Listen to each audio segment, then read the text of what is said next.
अस्सलाम वालेकुम नाज़रीन, मैं हूं शेख रहमत अली। आप देख रहे हैं क्राइम टुडे न्यूज़। नाज़रीन, जिस तरह से आज हमारे इस मुल्क के हालात बनते जा रहे हैं और जिस तरह से नफरत की सियासत की जा रही है, हिंदू बना मुसलमान एक दूसरे के दिलों में नफरत पैदा की जा रही है और इसी तरह की राजनीति की जा रही है। लेकिन हमारा इकोनॉमिक और हमारे मुल्क की जो हालत बद से बदतर बनती जा रही है, इसके जिम्मेदार कौन है? क्या भारतीय जनता पार्टी से मुकाबला करने वाली एक ही पार्टी है, कांग्रेस? क्या अब कांग्रेस फिर से इख्तिदार में आएगी? क्या आवाम फिर से कांग्रेस को इख्तिदार में लाएगी? वो कौन से खामियां थे कांग्रेस में जो कांग्रेस भारतीय जनता पार्टी से शिकस्त कर रही है? ये सारी बातों के ताल्लुक से, ये सारे मसलों के ताल्लुक से हमने बात की जनाब मोहम्मद शहाबुद्दीन, जो स्टेट सेक्रेटरी है कांग्रेस पार्टी के। उन्होंने ये सारे मौजू पे, सारे बातों पे खुलकर बात की और किस तरह से हमारे भी ये सवालात थे कि किस तरह से ग्रुपबंदी कांग्रेस पार्टी में है और एक दूसरे को नापसंद कर रहे हैं और यही वजह है कि कांग्रेस पार्टी कहीं ना कहीं बिखर रही है। ये सारे बातों का जवाब दिया उन्होंने और हम उम्मीद करते हैं कि अगर भारतीय जनता पार्टी का कोई अगर मुकाबला करने वाली है तो वो कांग्रेस है। तो क्या कांग्रेस सारे माइनॉरिटीज और सारे लोगों को लेकर फिर से खड़ी हो सकती है या फिर से हुकूमत बना सकती है? ऐसे कई सवालात हैं, उन्होंने खुलकर जवाब दिया। आइए हम सुनते हैं और समझने की कोशिश करते हैं कि आने वाले हमारे मुल्क की हालत क्या हो सकती है। देखते हैं सपोर्ट। नाज़रीन अस्सलाम वालेकुम। आज हमारे साथ जो है खुसूसी मेहमान कांग्रेस के स्टेट सेक्रेटरी जनाब मोहम्मद शहाबुद्दीन साहब है। इनसे हम कांग्रेस के जो मौजूदा हालत है और कांग्रेस पार्टी जिस तरह से 70 साल हुकूमत करने के बाद जो आज उसके हालत बनते जा रहे हैं, इसकी वजह क्या है और कांग्रेस क्यों अलग होते जा रही है और भारतीय जनता पार्टी क्यों इस तरह से जो है आगे बढ़ते जा रही है, ऐसे कई सवालात हैं, हम सवाल करेंगे। सबसे पहले आपका शुक्रिया अदा करते हैं साहब, आप हमें टाइम दिए हैं। बहुत बहुत शुक्रिया आपका। तो क्राइम टुडे के नाज़रीन जानना चाहते हैं कि सब में पहले हम ये सवाल करते हैं कि जो राहुल गांधी के बाद और सोनिया गांधी का जो ईडी का जो चल रहा है, तो इसमें जो है आपकी कांग्रेस पार्टी के जो वर्कर्स हैं, जो भी पार्टी के जिम्मेदार हैं, वो ईडी को जब भी बुलावा आता है तो अब सोनिया गांधी भी जा रहे हैं, राहुल गांधी भी जा रहे हैं, उस पर ही बिजी है। लेकिन जिस तरह से महंगाई है, ये महंगाई पे आपकी कांग्रेस पार्टी कुछ खास उभर के नहीं आ रही, कोई खास प्रोटेस्ट नहीं कर रही है। तो इसको आप क्या समझते हैं और ईडी का मकसद क्या है? इस तरह से आपकी सोनिया गांधी और राहुल गांधी को जिस तरह से बुलाया जा रहा है, इसको आप क्या समझते हैं? देखिए, क्या समझते हैं इसका, ये तो सब तमाम आवाम को ये मालूम है कि ये जानबूझ के किया जा रहा है हुकूमत की तरफ से और जानबूझ के सोनिया गांधी जी और राहुल गांधी जी को जो है टारगेट किया जा रहा है। और इस ताल्लुक से हमारी कांग्रेस पार्टी के तमाम कार्यकर्ता जो है ये बात को समझते हैं और इसलिए आवाम के दरमियान में जाकर ये जो धरना देना है, ये जो बताना है, ये आवाम के सामने हम जाके ये बता रहे हैं कि हमारे साथ किस किस्म की नाइंसाफ़ी हो रही है, किस तरीके से जो है गवर्नमेंट एजेंसियों को जो है इस्तेमाल किया जा रहा है और अपने मतलब के हिसाब से, अपने मफाद के हिसाब से किस तरीके से बीजेपी जो है ईडी, सीबीआई और यहाँ तक कि कई वजूहात आपके सामने भी कई मसले भी आए होंगे, जिस तरीके से कोर्ट के ज़रिए भी जो है इनका दबाव बना हुआ है।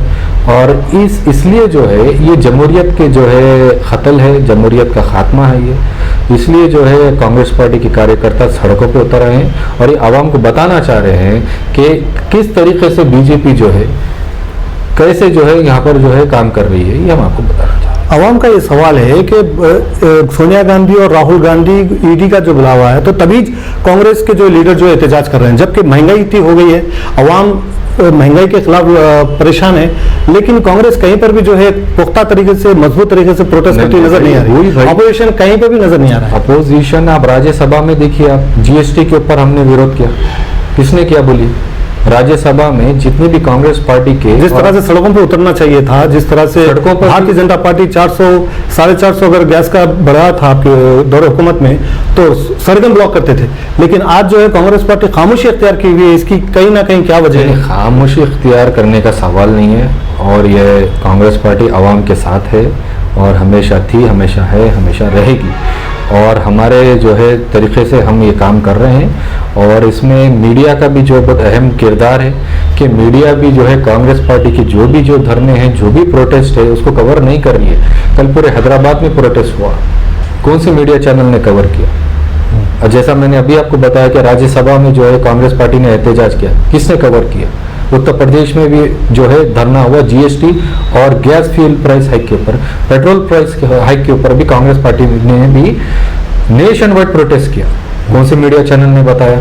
मीडिया जो है बता नहीं रही है, फिर आवाम ये सवाल हमसे पूछ रही है कि आप लोग कहाँ पर है, तो हम क्या कर सकते हैं? सोशल मीडिया का अच्छा हुआ आज जमाना है, सोशल मीडिया के जरिए जो है आज जो है ये सब चीजें जो है निकल के सामने आ रही है। तो मैं ये नहीं समझता हूँ कि कांग्रेस पार्टी काम नहीं कर रही है। कांग्रेस पार्टी हर मुद्दों में, किसान आंदोलन में कौन थे?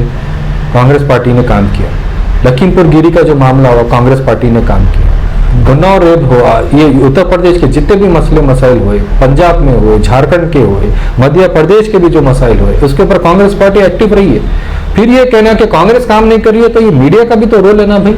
अनबायस मीडिया भी की भी जिम्मेदारी है कि वो भी बताएं कि भाई बीजेपी क्या कर रही है, कांग्रेस क्या कर रही है। वो नहीं बता रही है, फिर हमसे पूछ रहे हैं आप क्या कर रहे हैं, तो हम क्या कहेंगे?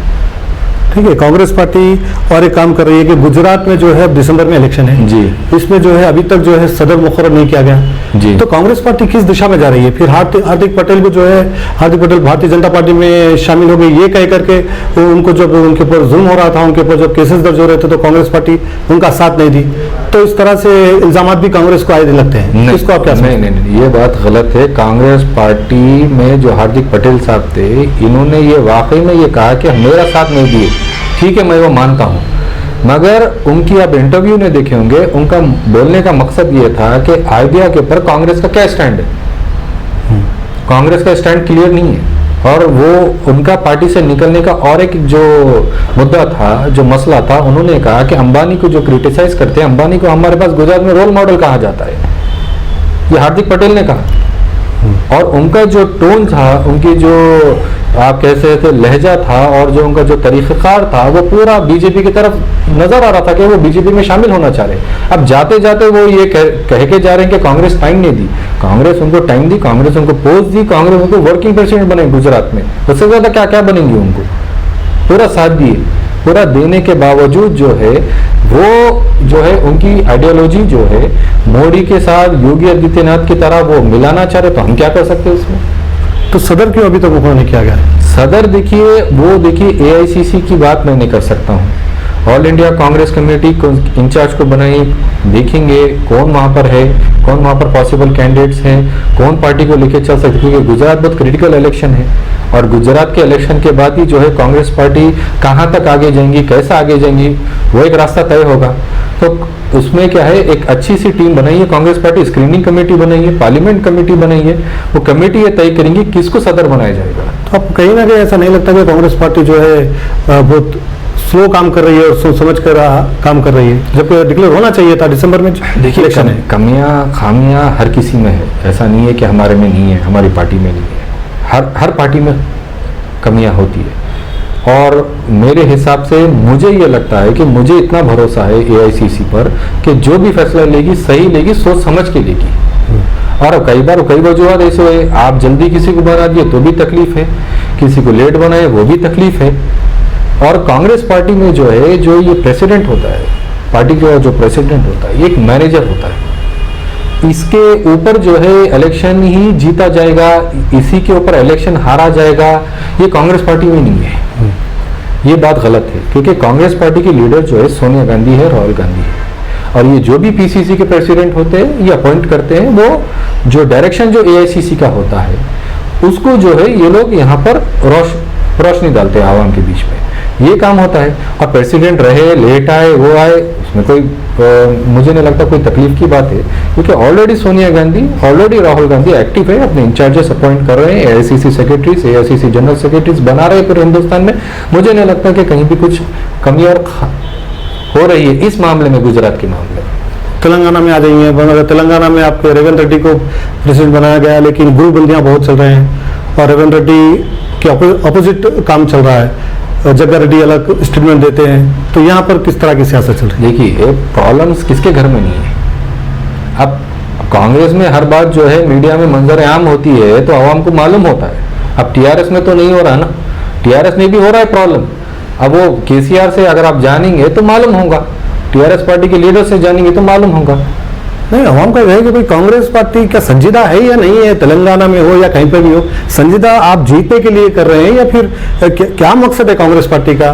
क्योंकि अब भारतीय जनता पार्टी की अगर अपोजिशन कोई है, अगर कोई बड़ी पार्टी है तो वो कांग्रेस ही है जो बीजेपी को हरा सकती है। लेकिन फिर रेवंत रेड्डी का ऐसा चल रहा है, फिर कांग्रेस पार्टी में ग्रुप बंदी चल रहे हैं, तो इसमें कहीं ना कहीं कुछ ग्रुप बंदी का सवाल पैदा नहीं होता।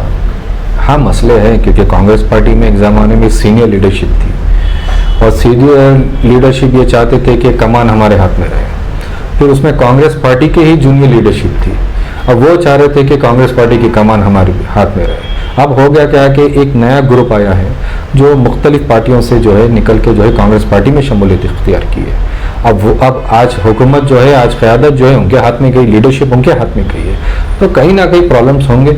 अभी एडजस्टमेंट हो रहा है और मुझे ये पूरा भरोसा है कि रेवंत रेड्डी साहब ने बहुत ही बेहतरीन तरीके से जो है पूरा स्टेट में जो है कांग्रेस पार्टी को संभाल के रखा हुआ है। जिस तरीके से वो सबसे राब्ते में है, डिस्ट्रिक्ट कांग्रेस कमेटीज़ को वो मजबूत कर रहे हैं, बूथ लेवल कमेटीज़ को वो मजबूत कर रहे हैं, ग्राम पंचायत लेवल तक वो मजबूत कर रहे हैं। मुझे ऐसा नहीं लगता कि कहीं कसर छोड़ रहे हैं। माइनॉरिटी लीडर्स को मजबूत नहीं कर रहे, माइनॉरिटी लीडर्स अनाप शनाप बयान दे रहे हैं और बेवजह जो है बयान दे रहे हैं। देखिए, जो अच्छे पोस्ट पे है वो लोग जो है कांग्रेस पार्टी के रहकर जो है दूसरे बयान दे रहे हैं, इसको क्या आप समझते हैं? अब देखिए, अब मैं समझता हूँ आपका इशारा किस तरफ है, मगर मुझे ये लगता है कि देखिए कांग्रेस पार्टी इंटरनल अपने एक्शंस ले रही है। अब वो मीडिया में मंजर है आम नहीं है, तो इसका ये मतलब नहीं कि कांग्रेस कुछ नहीं कर रही है, क्योंकि इंटरनल मैटर है पार्टी का। कुछ लोग हैं जो पार्टी के बाहर जाकर जो है मीडिया में जाकर जो है अपनी जो है नाराज़गी का इजहार करते हैं, जो कि मैं इसकी मजम्मत करता हूँ। मैं चाहता हूँ, मैं ये समझता हूँ कि कोई भी बात हो, चाहे कोई भी करे, चाहे माइनॉरिटी लीडर हो, बीसी लीडर हो, रेड्डी लीडर हो, जो भी हो, पार्टी में आपकी डिसिप्लिनरी कमेटी है, वहाँ पर जाइए, आपकी बात रखिए। ज़रूरी नहीं कि मीडिया में जाके बात की जाए, हर मसले का जो है हल होता है, मैं ये समझता हूँ। इसलिए ये सब बातों को जो है मैंने समझता हूँ कि ये कुछ कांग्रेस पार्टी सीरियस नहीं है या कांग्रेस जो है बीजेपी के खिलाफ नहीं लड़ना चाह रही, ये बातें जो है इसके ऊपर जो है मैंने समझता हूँ कि ये बातें सही है। कि आप ये जो है कांग्रेस पार्टी से सबिता इंद्रा रेड्डी कामयाब हुए थे, इसके बाद से उन्होंने टीआरएस ज्वाइन करे, फिर टिगल कृष्णा रेड्डी जो है कांग्रेस में आने वाले हैं, तो इस तरह का जो आने जाने का जो मसला है, अवाम के साथ क्या धोखा नहीं हो रहा? आप नहीं समझते कि इस तरह से अवाम जिसको चाहकर वोट डालती है, जिसको जिताती है, वो अवाम को धोखा देकर दूसरी पार्टी में जा रहे हैं? महाराष्ट्र में क्या हुआ सर, शिवसेना के साथ क्या हुआ, मध्य प्रदेश की गवर्नमेंट के साथ पॉलिटिक्स जो जिस तरह की चल रही है, तो अवाम को धोखा देने की हर जगह चल रहा है। टीआरएस पार्टी के जो हमारे जो, लेकिन कांग्रेस में कुछ ज्यादा लोग जो है इस तरह का काम कर रहे हैं। आप काम कर रहे हैं, उसके वजूहात हैं, उनके जाती मफाद है। अब उनके ऊपर उनकी मजबूरियां भी रही होंगी, उनकी जाती मफाद भी होंगी। अब जैसा कि आपने जो लीडर का नाम लिया, वो भी जो है कांग्रेस पार्टी ने उनको वोट किया, कांग्रेस पार्टी के लिए जो है कार्यकर्ताओं ने मेहनत किया, उनके कैंडिडेट को उनको जिताने के लिए आवाम ने पूरी जी तोड़ मेहनत करके टीआरएस पार्टी के जो है एमएलए को हराई। उसके बावजूद वो टीआरएस को गई, ये धोखा कांग्रेस पार्टी के साथ हुआ है, इसमें कोई दो राय नहीं है, कोई शक नहीं है इसमें। और मुझे पूरा यकीन है कि आने वाले जो है आइंदा इंतखाबात में जो है आवाम को जो है सबक सिखाएगी, मुझे पूरा ये भरोसा है। क्योंकि ऐसे तो देखिए जमहूरियत का ख़त्ल है, ये मेरे हिसाब से ये जमहूरियत को ख़त्म करना है। ये सबसे बड़ा, जैसा शिवसेना के जो बागी एमएलए जो है बन के जो है बीजेपी के साथ मिलकर अपनी हुकूमत कायम कर ली, वही तरीके से यहाँ पर भी वही हुआ था असेंबली में। सेम जो तरीका जो तेलंगाना में जो केसीआर ने किया था, सेम तरीका जो है ये काम बीजेपी ने शिवसेना के रेबल एमएलए के साथ मिलकर किया। अब टीआरएस पार्टी के जो सीएम है अभी, जो अपने जो तेलंगाना के जो सीएम है, वो अब इस बात की मजम्मत कर रहे हैं। तो मैं ये कहना चाह रहा हूँ आपके प्रोग्राम के जरिए कि पहले अपने गिरेबान में झांक के देखें, पहले आपने क्या किया, उसके बाद आप दूसरों के ऊपर उंगलियां उठाए। आपको दूध के धुले हुए नहीं, आप ही ने तो ये शुरुआत किया। ऑपरेशन आकर्ष के हम भूल गए क्या? आप भूल गए कैसे आप एमएलए के ऊपर दबाव बनाते थे, कैसे आप उनको खरीदने की कोशिश करते थे। और मैं ये नहीं कह रहा हूँ कि ये मजबूरी है पार्टी के लीडर्स की, इनका भी जाती मफाद है। अब देखिए उनको मिनिस्ट्री मिली, एजुकेशन मिनिस्टर तो बन गए ना वो, मिनिस्ट्री तो मिली है उनको। अब ये है, अवाम को देखना चाहिए। अवाम, मैं समझता हूँ कि अवाम के हाथ में है जो भी है, अवाम सब कुछ देख रही है। इसलिए मेरी अपील ये आवाम से ये है कि आप देखिए कौन कौन लीडर है, कौन बिकाऊ है, कौन कैसा लीडर है, उसके बाद आप जो है वोट कीजिए। आवाम का ये भी कहना है, एक माने में समझिए, अब इल्ज़ाम भी है कांग्रेस पार्टी पर कि कई सालों तक मजलिस इत्तेहादुल मुस्लिमीन से जो अलायंस रहे और मजलिस जो है माइनॉरिटीज़ के सारे माइनॉरिटीज़ हमारी है बोलकर इस तरह से जो है सारे हैदराबाद में तेलंगाना में अपना दबदबा बना के रखे हैं। कहीं ना कहीं कांग्रेस जो डैमेज हुई वहाँ पर, कहीं ना कहीं कांग्रेस जो है अब कोशिश कर रही है माइनॉरिटीज़ को लाने की, तो वो अब बात नहीं रह रही है। इसको आप कितना सही समझते हैं? नहीं, सही है ये बात, 100% सही है। उस ज़माने में मैं भी जो है कांग्रेस पार्टी में एक यूथ लीडर था, तो मेरी भी यही जो है बात रहती थी कि टॉप लीडरशिप से कि आप जो है मजलिस इत्तेहादुल मुस्लिमीन को जो है स्ट्रॉन्ग करने की बजाय आप आपकी माइनॉरिटी लीडरशिप को जो हैदराबाद में उसको स्ट्रॉन्ग कीजिए। और मैंने भी और कई तमाम और भी मेरे सीनियर लीडरों ने भी ये बात की थी, ये हम लोग को नाराज़गी थी। तो इससे पहले जब जीएचएमसी के इंतखाबात हुए थे तो एक मीटिंग लगाई गई थी जिसमें दिग्विजय सिंह साहब जब इंचार्ज थे, हमने खुल के उनके सामने ये बात की, ये गलती आपकी है, ये जो आपने खुद एक क्रिएट किया है और इस वजह से नुकसान आपको भी हो रहा है, मुझे भी हो रहा है, ये गलती है, मैं ये मानता हूँ। मगर मैं आपके प्रोग्राम के जरिए कहना चाहूँगा, देखिए मजलिस के हम कोई ज़ाती दुश्मन नहीं है, हमारी कोई मजलिस से ज़ाती दुश्मनी नहीं है। मजलिस से हमारे सियासी इख्तिलाफात है, वो थे, है और रहेंगे, वो ख़त्म होने वाले नहीं है। और मैं ये समझता हूँ कि कांग्रेस पार्टी अब संजीदा होकर जो है उसके ऊपर काम कर रही है और ग्राउंड लेवल पर, बूथ लेवल पर अपने लीडर्स को इस्तेमाल कर रही है, अपने बना रही है। जैसा कि हमारे राजेंद्र नगर की आप बात देख लीजिए, शास्त्रीपुरम में हमने शास्त्रीपुरम के कोई बूथ हम नहीं छोड़े, हर बूथ पे हमने बूथ एनरोलर्स बनाए हैं, वहाँ पर हमारी मेंबरशिप हुई है। आप देखिए काम हो रहा है और इंशाल्लाह आने वाले दिनों में आपको इसके नतीजे आपके नजर में। पुराने शहर की आवाम कहीं ना कहीं नाराज है कि इतने साल कांग्रेस रही लेकिन डेवलप नहीं कर सकी पुराने शहर को। आज भी उनको अफसोस है, अंदर अंदर से मजलिस के ऊपर गुस्सा भी है उनको, लेकिन कांग्रेस जब चाहे तो बहुत कुछ कर सकती थी लेकिन करी नहीं। इसको आप किस तरह से देखिए? क्योंकि बाबू के पीरियड में भी ऐसा नहीं हुआ है और कांग्रेस भी जो है नहीं कर सकती। नहीं, कांग्रेस पार्टी ने पुराने शहर के लिए जितना किया है किसी भी पार्टी ने नहीं किया, किसी भी पार्टी ने नहीं किया। मैं आपको बताता हूँ, देखिए हैदराबाद जो है, ये इसको पहले हैदराबाद को हमको समझने की ज़रूरत है। हैदराबाद जो है निज़ाम एरा में 5th कॉस्मोपॉलिटन सिटी था और आज भी 5th कॉस्मोपॉलिटन सिटी है। हैदराबाद को कोई डेवलप नहीं कर सकता, हैदराबाद खुद एक ज़माने से डेवलप्ड है और ये डेवलपमेंट के प्रोसेस को तेज़ करने में कांग्रेस पार्टी ने साथ दिया। क्या आप जो है, आप जितने भी आप हेरिटेज बिल्डिंग्स है, जितने भी मसले हैं, जितने भी फंड्स है, कांग्रेस, मेरे पास राजेंद्र नगर में 400 करोड़ का बजट सैंक्शन किया कांग्रेस पार्टी ने, 400 करोड़ रुपए for drainage and sewerage lines. ये कांग्रेस पार्टी ने काम किया है। हाँ, ये बात है कि कांग्रेस ने 2014 के वक्त, 2009 से 14 के वक्त मार्केटिंग सही नहीं की, वो गलती कांग्रेस पार्टी की है, मैं ये मानता हूँ कि हमने जो काम किया, हमने जो बजट्स दिए, हमने जो रिजर्वेशन दिया, हमने जो स्कॉलरशिप्स दिए, पुराने शहर के आवाम के कितने बच्चे दिखे आज डॉक्टर इंजीनियर बने हुए, इसको तो आप जो है इनकार नहीं कर सकते। ये सब कांग्रेस पार्टी ने किया। आप देख सकते हैं कि हर एक मसला, हर एक मुद्दा, आप आज भी आप कुछ मोहल्ले ऐसे हैं कि हम आ जाएंगे, आपको वो लोग ये बताएंगे ये पुराना काम कांग्रेस पार्टी ने किया था और आज तक किसी ने भी पार्टी ने किया। अवामी जो है सबसे बड़ी जो है क्या कह सकते हैं क्रिटिक है, अवाम सब जानती है। अब अवाम से आप दरियाफ्त कीजिए, आपको पता चलेगा कांग्रेस पार्टी ने कितना काम किया। कांग्रेस पार्टी पर बहुत बड़ा इल्ज़ाम था और वो 25, 26, 27 साल तक चलता रहा, वो है बाबरी मस्जिद। बाबरी मस्जिद कांग्रेस के दौरे हुकूमत में तोड़ी गई, चाहे तो कांग्रेस वो उसको रुका सकती थी जब पीवी नरसिम्हा राव थे, वो आज तक धब्बा लगे हुआ है और उसके बाद से जो है मस्जिद का मसला चलते रहा है। मंदिर वाले कभी फेवर करते रहे आपका, कभी जो है अगेंस्ट, जब आगे रहेंगे तो अगेंस्ट बोलते रहे। तो कांग्रेस पार्टी की वही गलती से कई पॉलिटिकल पार्टियां फायदा उठाए, इसको आप क्या समझते हैं? ये धब्बा कैसे हटेगा? ये धब्बा लगा, उसके बाद बीजेपी हुकूमत में आई, ठीक है, अटल बिहारी वाजपेयी प्राइम मिनिस्टर बने, उसके बाद फिर पलट के कांग्रेस पार्टी इख्तियार में आई। देखिए आप इलेक्शन खुद आपको बता रहा है कि ये धब्बा कभी था नहीं और पब्लिक में जो कन्फ्यूजन था वो कन्फ्यूजन दूर हुआ।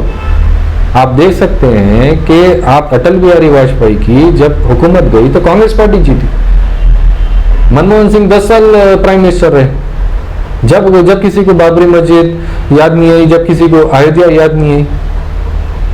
अब वो भी तो देखिए ना, अब ये सवाल क्यों आ रहे? देखिए अब मुद्दा कांग्रेस पहले ये थी, कांग्रेस वो थी, ये मुद्दा नहीं है। कांग्रेस की बहुत बड़ी कांग्रेस की history छवि तो है ना, कांग्रेस के ऊपर जो इल्जाम लगते हुए हैं देखिए, वो 70 साल और 100 साल पुरानी पार्टी है, इल्जाम भी लगेंगे, उनकी अच्छाइयों के ऊपर भी बात होगी, उनकी गलतियों के ऊपर भी बात होगी। कांग्रेस पार्टी, राहुल गांधी खुद ने कई बार कहा है कि हम तैयार हैं, हमारी गलतियों को हम मानते हैं, मगर हम ये कह रहे हैं कि हमारे जो माजी है, हमारे पास में जाने की बजाय आज जो मोदी और उनकी हुकूमत कर रही है उसके ऊपर तवज्जो दे। क्या जो इल्जाम, जो बेबुनियाद इल्जाम जो कांग्रेस पार्टी के ऊपर 2G स्कैम के ऊपर लगाया गया था, क्या नतीजा आया उसका? क्या कन्विक्शन आया? क्या वर्डिक्ट आई? इल्जाम तो आपने लगाया, वर्डिक्ट क्या आया? कितने लोग जेल में गए? रॉबर्ट वाड्रा के आप इशू उठाए, क्या नतीजा आया? मेरा ये सवाल है भाई, आवाम से उल्टा मेरा सवाल है। देखिए, कांग्रेस पार्टी के ऊपर तनकीद करने से कुछ होने वाला नहीं है। आज के मौजूदा दौर में बीजेपी हुकूमत क्या कर रही है? क्या पेट्रोल के रेट कम कर रही है? क्या आपके चीन के साथ अच्छे ताल्लुकात हैं? क्या आपके जो है आपके घर में एजुकेशन मिल रही है? क्या आपके पास एम्प्लॉयमेंट मिल रहा है? क्या आपके पास कम्युनलिज्म कम हो रहा है? क्या आपके घर पे बुलडोजर चल रहा है या नहीं चल रहा है? क्या आपके राइट्स छीने जा रहे हैं? ये सब चीजें क्या कांग्रेस की हुकूमत में हुई थी? ये हो रही है आज।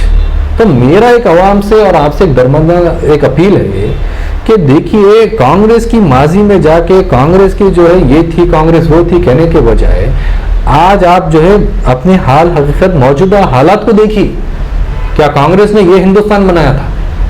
नहीं बनाया था। आवाम का वही सवाल है कि कांग्रेस अब ऑपोजिशन, स्ट्रॉन्ग ऑपोजिशन रहने के बाद भी ये रोक नहीं रही है, प्रोटेस्ट नहीं कर रही है जिस तरह से करना चाहिए। जैसे आप मीडिया के ऊपर इल्जाम लगा दिए कि मीडिया वहाँ कवरेज नहीं कर रही है, लेकिन कहीं ना कहीं मजबूर कर सकते हैं आप लोग कि भाई मीडिया भी कवरेज कर सके वो चीज़ को, कि इस तरह से अपनी ताकत बता सके सारे मुल्क में कि इसके खिलाफ है हम मुल्क। देखिए, अब जो काम नहीं हो रहा है उसके ऊपर रोने से कुछ होने वाला नहीं है। मैं बाहैसियत मैं कांग्रेस का कार्यकर्ता मैं ये नहीं बता रहा हूँ, अपने बचाव में नहीं बात कर रहा हूँ, मैं आपको एक लॉजिकल बात कर रहा हूँ। देखिए, अब मीडिया के ऊपर दबाव डालना, वो तो आपको मालूम है उसका क्या रिजल्ट आएगा, वापस पलटे। अब वो किस तरीके से किस लेवल पे डाल रहे हैं वो मुझे नहीं मालूम। और उसके ऊपर अब जैसा बीजेपी हुकूमत जैसा इलेक्शन कमीशन को इस्तेमाल कर रही है, बीजेपी जैसा सीबीआई को इस्तेमाल, बीजेपी यहाँ तक के म्युनिसिपल कॉरपोरेशन को इस्तेमाल कर रही है। म्युनिसिपल कॉरपोरेशन को अगेंस्ट द कोर्ट ऑर्डर जाने की जो है सलाह दे रही है। उसके ऊपर गौर कीजिए। कांग्रेस पार्टी तो आवाज है, आवाम की आवाज थी, है और हमेशा रहेगी, इसमें कोई दो राय नहीं है। कांग्रेस पार्टी लड़ेगी हमेशा। हर मसला जो माइनॉरिटी का या किसान आंदोलन का हो या किसी रेप विक्टिम का हो, कोई भी हो, सबसे पहले आवाज किसकी आ रही है? राहुल गांधी की। कोविड से पहले सबसे पहले किसने आवाज उठाई कि देखिए हिंदुस्तान में ये मसला आएगा, आप लोग उतनी तैयारी नहीं कर रहे हैं, आप लोग तैयारी कीजिए। सबसे पहले आवाज किसने उठाई? राहुल गांधी ने उठाई। किसान बिल वापस लेना ही पड़ेगा नरेंद्र मोदी को, ये सबसे पहले किसने कहा? राहुल गांधी ने कहा। तो हर चीज में कांग्रेस पार्टी का जो है इंटेंशन ये है कि हम आवाम के मसले मसल को उठाएं। मगर मतलब क्या हो रहा है, जैसे उत्तर प्रदेश में जो इलेक्शन के जो रिजल्ट आए, आवाम जो है रीजनल पार्टी को वोट डाल रही, यहाँ पर भी टीआरएस को डाल रही है, फिर कह रही है मोदी को आप कब हराओगे। उत्तर प्रदेश में आवाम जो है और अखिलियत जो है मिलकर कांग्रेस पार्टी का साथ देना चाहिए था, आप समाजवादी पार्टी का साथ दिए। फिर आप जो है हमसे ही सवाल कर रहे हैं कि आप इख्तियार में कैसे आएंगे। भाई अभी वो वक्त चले गया, अभी आपको नरेंद्र मोदी को हटाना है तो आपको राहुल गांधी को लाना ही पड़ेगा। और आपको मैं ये भी बताना चाह रहा हूँ, रीजनल पार्टी के झांसे में मत आइए। रीजनल पार्टियां सारे के सारे मिले हुए बीजेपी के साथ। आम आदमी पार्टी जब पंजाब का इलेक्शन जीत के आई, उनका पहला अरविंद केजरीवाल का स्टेटमेंट क्या था कि अब हम ऑल्टरनेटिव है कांग्रेस पार्टी के, कांग्रेस पार्टी के ऑल्टरनेटिव। उन्होंने ये नहीं कहा कि हम बीजेपी के ऑल्टरनेटिव है। आप इनकी सोच आपको समझ में आपके सामने आ रही होगी कि सब बीजेपी के साथ मिले हुए हैं। रीजनल पार्टियों के साथ जाके अपना वक्त बर्बाद मत कीजिए। आपको अभी इस ये जो वक्त पे जो वक्त ज़रूरत है कि आपको एक प्राइम मिनिस्टर बनाना है। आप अपना प्राइम मिनिस्टर बनेंगे, आपका प्राइम मिनिस्टर आपके लिए काम करेगा, आपका प्राइम मिनिस्टर यहाँ पर जमहूरियत को वापस नाफिज करेगा या सेकुलरिज्म को वापस नाफिज करेगा, आपको एम्प्लॉयमेंट देगा, आपको हेल्थ केयर देगा, आपको एजुकेशन देगा, क्वालिटी एजुकेशन देगा, तो जब ही जाके आपके और हमारे हालात सुधरने वाले, वरना ये कुछ होने वाला नहीं। मैं भी आपसे ये बात करना चाह रहा हूँ कि कुछ होने वाला नहीं है। ठीक है, आखिरी सवाल है कि अब तेलंगाना में कांग्रेस की क्या प्लानिंग है मिनॉरिटीज़ के लिए, और क्या आप आवाम के सामने रखेंगे, और आने वाले इलेक्शन में किस तरह से आप लड़ने की तैयारी है? अभी जो तेलंगाना का जो माहौल हो चुका है, अभी यहाँ पर 3 पार्टी है, 3 के 3 स्ट्रांग पार्टी है। टीआरएस पार्टी तो है ही हुकूमत में, बीजेपी भी जो है अपने पैर जमा रही है, कांग्रेस पार्टी भी रेवंत रेड्डी आने के बाद से जो है हमारी पार्टी में एक नया जोश आया है, और कई लीडर जो है उभर कर आ रहे हैं और काम कर रहे हैं। और मुझे ऐसा लगता है कि मेरा जो नज़रिया है, और मुझे पूरा फैक्ट मालूम है कि कांग्रेस पार्टी को इख्तिदार में अगर आना है तो माइनॉरिटी वोट जिस तरफ जाएगा हुकूमत उसकी आएगी मेरे हिसाब से, क्योंकि सारे तीनों पार्टी अपने बेस वोट लेंगे, और मुसलमान और माइनॉरिटीज जिस तरफ वोट करेंगे, मेरा हिसाब, मेरा जो अंदेशा है, मेरी जो एनालिसिस है, मेरा जो रिसर्च है कि वही पार्टी हुकूमत में आएगी। बीजेपी तो आने से रही क्योंकि मुसलमान उनके साथ जाएगा नहीं। मेरा जो ये एनालिसिस है कि अगर माइनॉरिटीज कांग्रेस पार्टी का साथ देंगे तो कांग्रेस पार्टी इख्तिदार में आएगी, ये मेरी एनालिसिस है, और इंशाल्लाह होगा। और तैयारियों के आप देख सकते हैं कि हमने सबसे ज़्यादा मेंबरशिप की, मेंबरशिप ड्राइव आप देखेंगे, मेंबरशिप में साथ में जो है हम इंश्योरेंस भी दे रहे हैं, मेडिकल एक्सीडेंटल इंश्योरेंस भी हमने इंट्रोड्यूस किया है। और ग्राउंड लेवल पर यहाँ तक कि पहले होता क्या था, डिस्ट्रिक्ट कांग्रेस कमेटी का प्रेसिडेंट कौन बनेगा वो कोई भी डिसाइड कर लेता था, आज ऐसा नहीं हो रहा, आज सर्वे हो रहा है, आज सर्वे के कॉल आ रहे हैं, आपका एमएलए कैंडिडेट कौन होगा उसका भी सर्वे हो रहा है। वक्त बदल चुका है, आवाम से मशवरा लिया जा रहा है, कार्यकर्ताओं से मशवरा लिया जा रहा है, और उनकी जो ख्वाहिश पसंद जो नुमाइंदे हैं उनको जो है कांग्रेस पार्टी मौका दे रही है। एक नया जमाना है, नया सोचे, नई लीडरशिप आ रही है, यंग लीडरशिप आ रही है। मुझे ऐसा लगता है कि हम सबको इसकी वेलकम करना चाहिए, और मुझे ऐसा लगता है कि नेक्स्ट इलेक्शन कांग्रेस पार्टी 100% जीतेगी। आप देख लेना, टीआरएस पार्टी बीजेपी का ये जो ये मिली भगत है ये एक्सपोज होगी, और यहाँ पर उत्तर प्रदेश का कार्ड चलने वाला नहीं है, ये तेलंगाना है, और यहाँ की आवाम सेक्युलर है, सेक्युलर जहन रखती है। बहुत बहुत शुक्रिया शहाबुद्दीन साहब। हमारे शहाबुद्दीन साहब से हमने बात की, और वाज़ेह तौर पे ये है कि अब बहुत जल्द जो है नफरत की सियासत ख़त्म होगी, हिंदू बना मुसलमान की सियासत ख़त्म होगी, और आवाम को, जो हमारे इस मुल्क की जो आवाम है, वो आवाम को जो एक सेकुलर फिर से एक हुकूमत मिलेगी, कांग्रेस पार्टी मिलेगी। हम भी उम्मीद करते हैं कि ये सारी नफरतें ख़त्म हों और आवाम को तरक्की की तरफ ले जाएँ, और फिर से कांग्रेस पार्टी आए, ताकि ये जो हालत बने हैं हमारे इस मुल्क के, वो हालत ख़त्म हो।